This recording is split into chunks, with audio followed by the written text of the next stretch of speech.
Hola a todos, soy la doctora Mariela Morante, soy especialista universitaria en medicina interna, certificada en cuidados paliativos y tratamiento del dolor y actualmente soy presidenta de la Sociedad Argentina de Endocannabinología y Terapéutica Canábica, la SAET, que se formó recientemente con un montón de colegas que se están dedicando hace muchos años al uso del cannabis como terapéutica en la práctica clínica.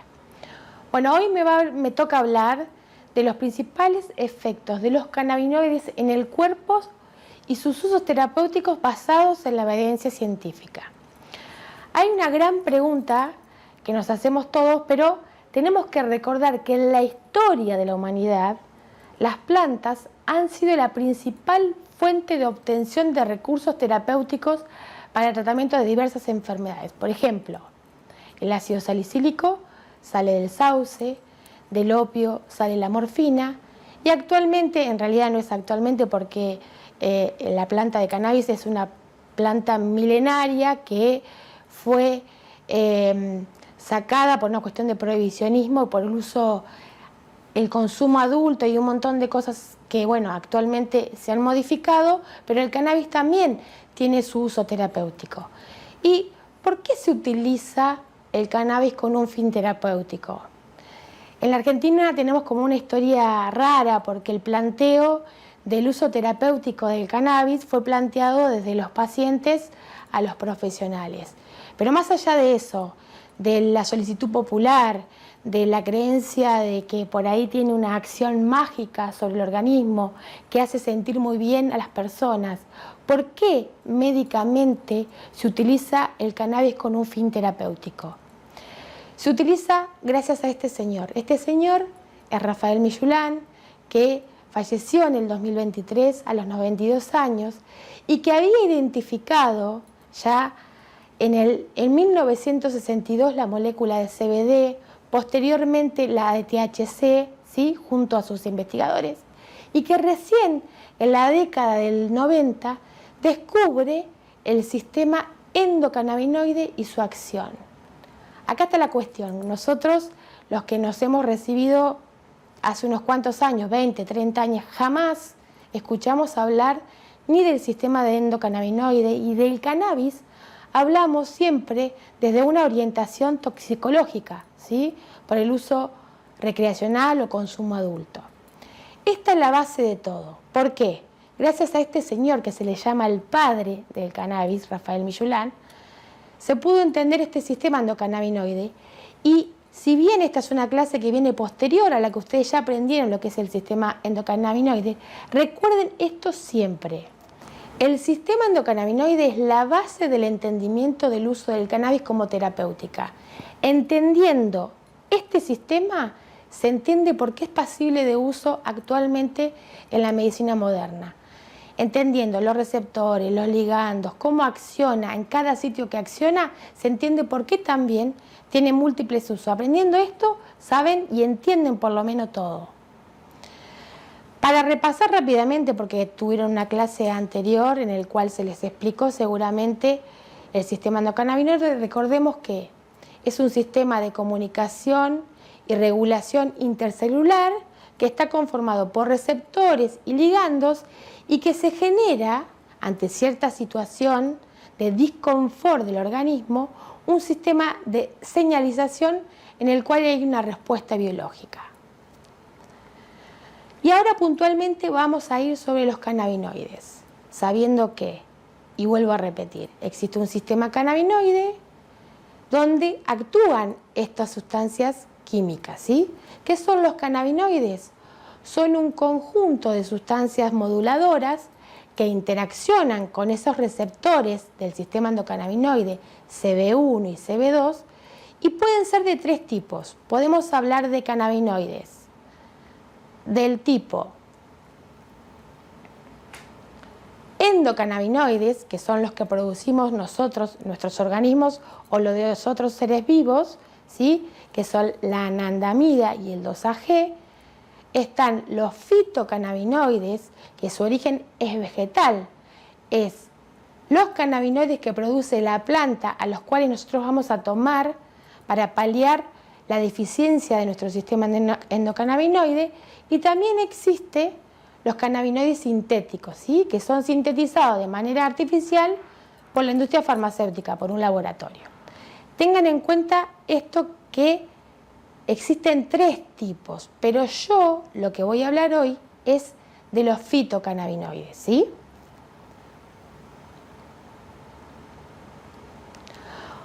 Hoy en día, Rafael Millulán ya no está más, pero todos los investigadores siguen, y además es maravilloso saber que la planta de cannabis tiene un montón de componentes. Solo se han reconocido 105 componentes, ¿sí?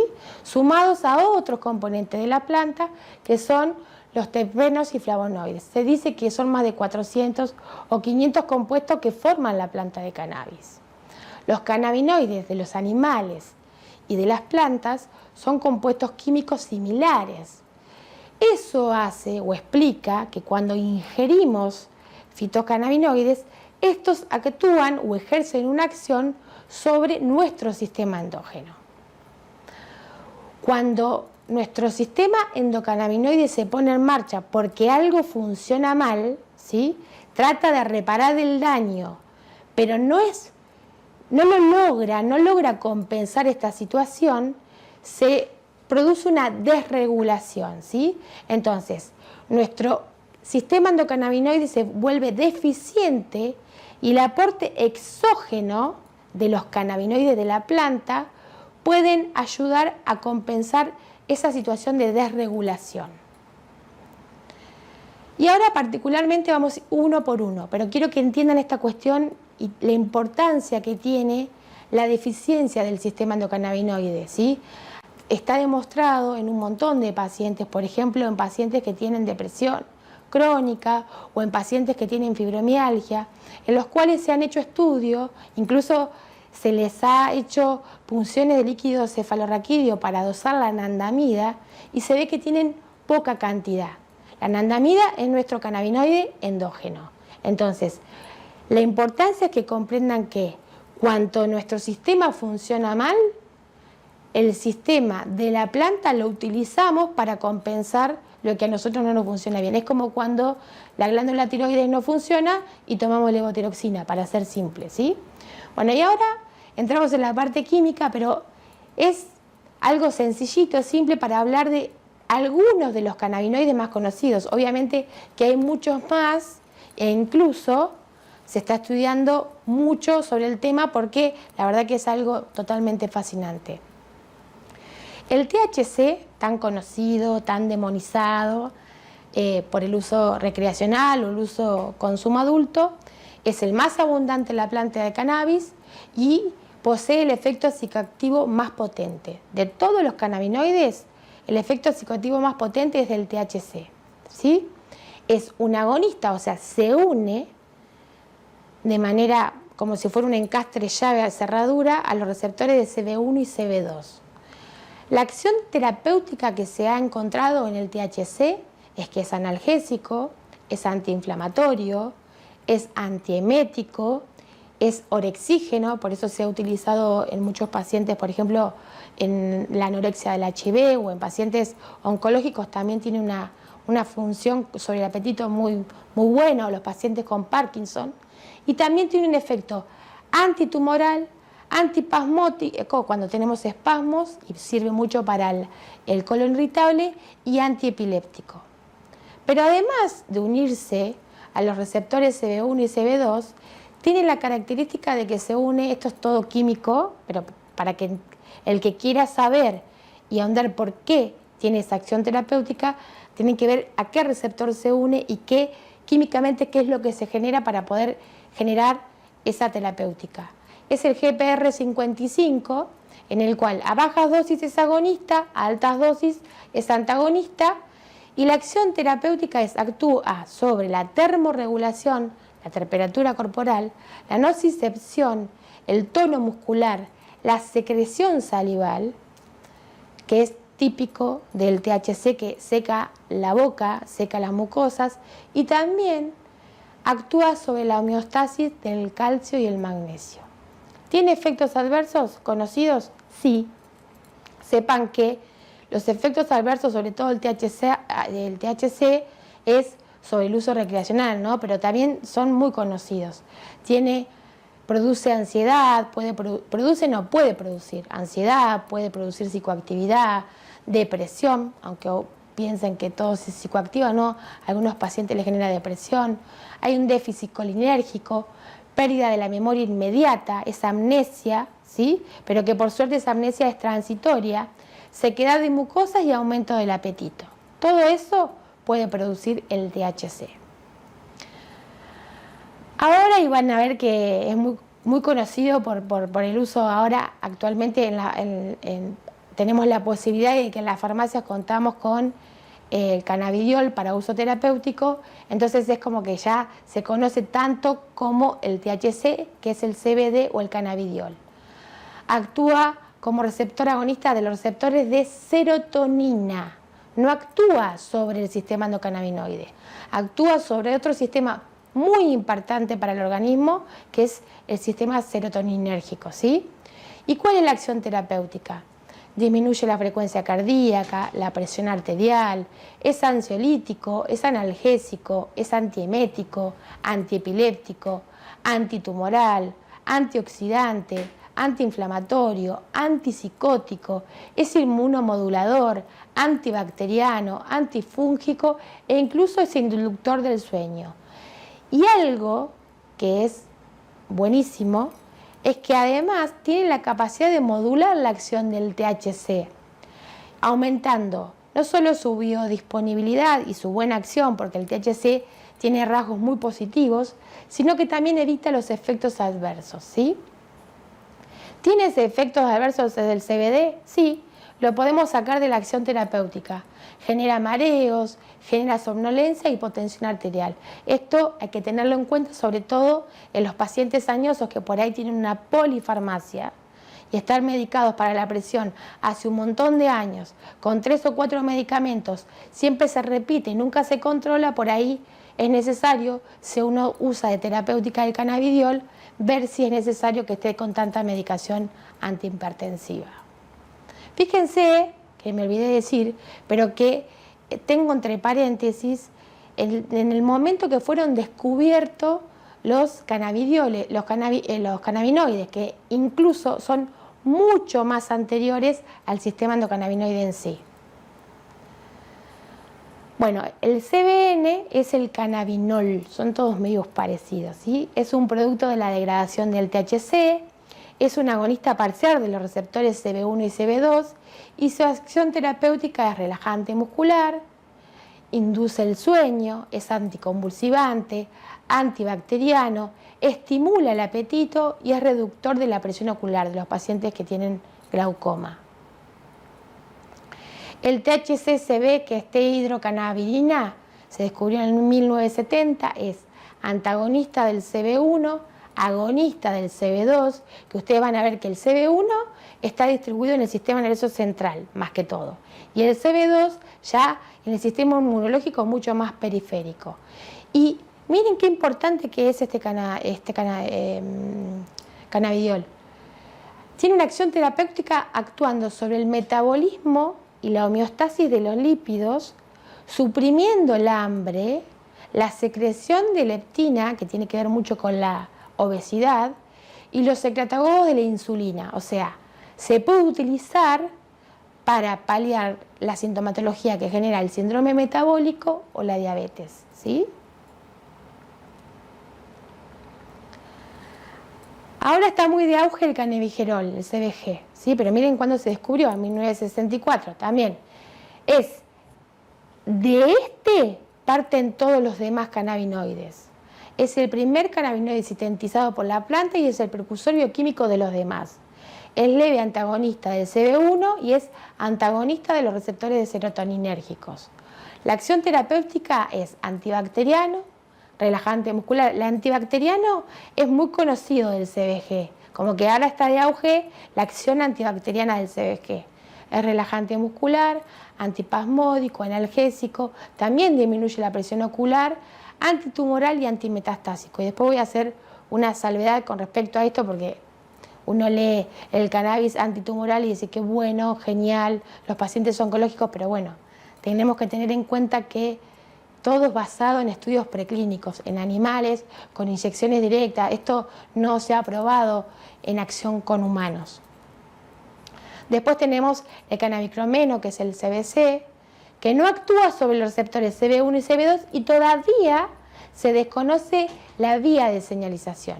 También tiene una acción antibacteriana, antifúngico, antiinflamatorio, modula el estado de ánimo y actúa en la neurogénesis de las neuronas hipocampales involucradas en el área del aprendizaje y la memoria. ¿Qué les hace pensar en esto? En el Alzheimer, ¿sí? Como que se podría utilizar, sería un pasible uso al tener esta acción tan específica en los pacientes con Alzheimer. Y tengo ciertas perlitas. Bueno, vieron que hablamos de todos los cannabinoides, son muchos dije, pero aquí hay otros compuestos. Estos compuestos o componentes de la planta son los terpenos y los flavonoides, que han demostrado que las moléculas aisladas en sí no tienen el mismo efecto que la planta completa, ya que estos, los terpenos, los flavonoides, juntos con los cannabinoides, pueden modificar la acción farmacológica de los cannabinoides mismos. Eso es una perlita. Y a eso está bueno que uno entienda que hay ciertos... ¿Vieron que las plantas tienen ciertos aromas?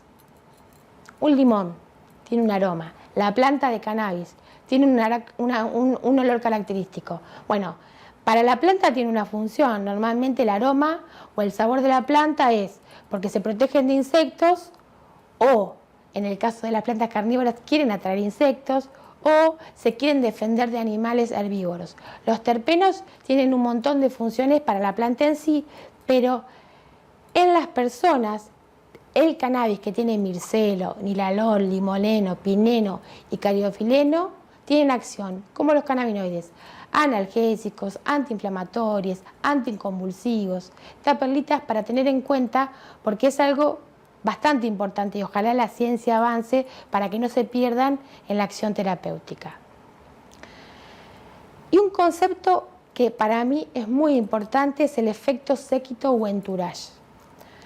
Los efectos terapéuticos de la planta de cannabis se sabe que son mucho más efectivos cuando se utiliza la totalidad de los componentes que ellos se combinan, se cooperan y actúan sinérgicamente entre ellos generando una acción.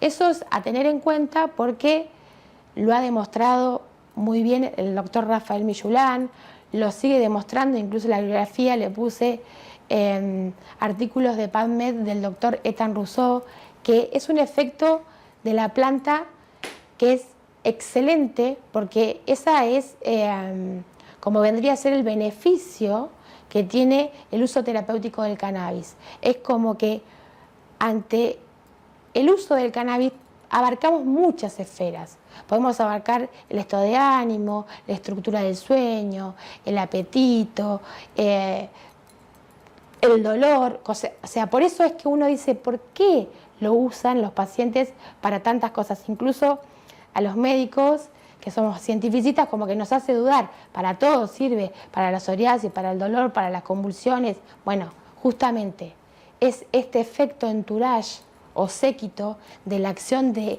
todos los componentes del cannabis que actúan en sí y sinérgicamente y se logra la acción. Y para terminar, vamos por las conclusiones, ¿sí? Bueno, primero que todo, como dije al principio, para comprender plenamente el efecto terapéutico del cannabis es imperativo y es súper necesario conocer el mecanismo de acción del sistema endocannabinoide. Si no se sabe el sistema endocannabinoide, no se entiende cuál es la acción terapéutica. Los cannabinoides son un conjunto de compuestos moduladores que interactúan con los receptores del sistema endocannabinoide, desencadenando su acción. Esto es re importante porque si ustedes van a buscar bibliografía o van a leer la bibliografía que yo puse, La información sobre los efectos terapéuticos del cannabis y los cannabinoides sigue en fase de investigación, ¿sí?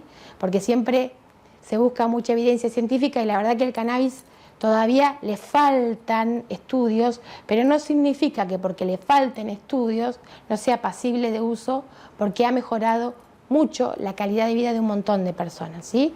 Y la mayor parte de los datos recopilados tienen que entender que provienen de estudios preclínicos.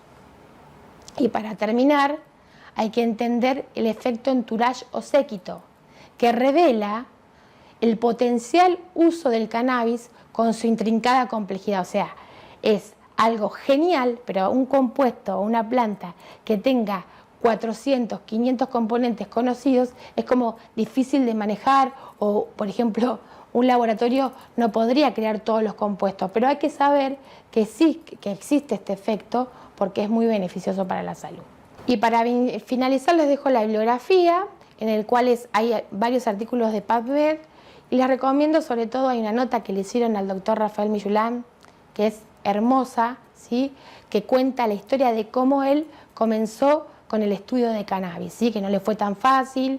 Él vivía en Israel, tuvo que pedirle a la policía plantas de hachís, era en realidad, para poder investigar, y así fue como aisló la molécula de THC. Y a partir de ahí, en el 1962, arranca todo hasta lo que nos encontramos ahora. Incluso dejo un link, ¿sí? Para guía, en realidad es una guía para aquellos que comienzan con la terapéutica canábica, para que tengan una base donde poder empezar a entender por qué se utiliza para ciertos tratamientos de síntomas. No se tratan de enfermedades, se tratan síntomas que afectan la calidad de vida de los pacientes. Bueno, muchas gracias.